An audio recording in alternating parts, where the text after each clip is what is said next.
We are all fortunate to live in the wealthiest country in the world.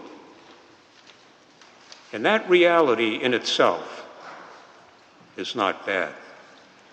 The question is, how do we use our wealth and power as a country and as individuals? Today's readings address that very issue.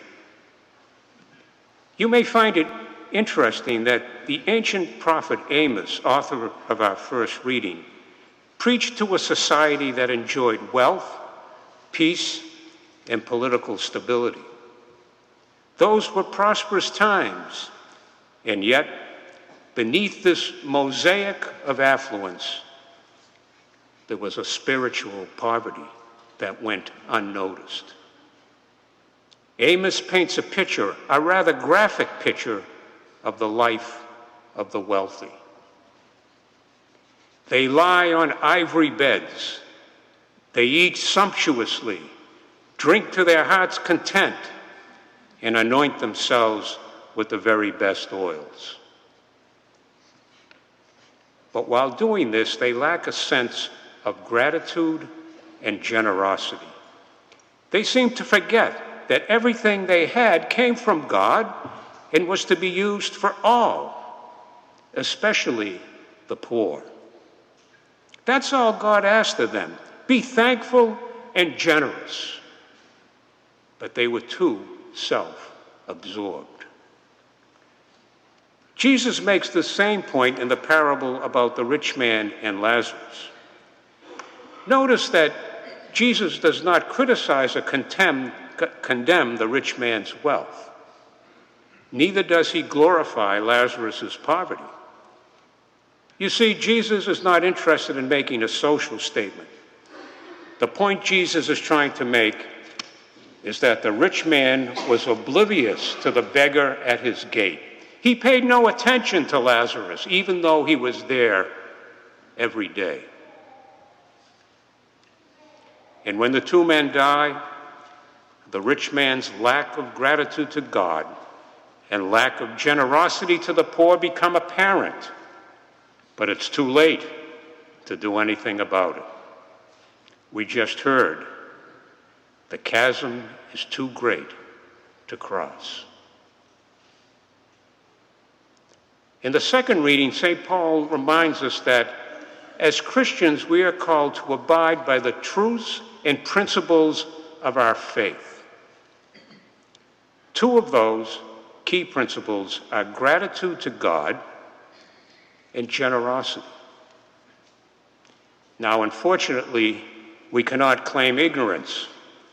As Catholics, we have the Church and the Gospel that make it abundantly clear that we must give thanks to God for what we have and share what we have with the less fortunate. I find it fascinating to compare the nation to which Amos spoke in our own country today. There are uncanny similarities.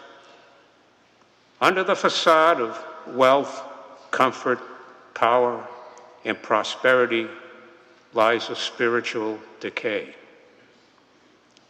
This decay manifests itself in many, even bizarre, ways.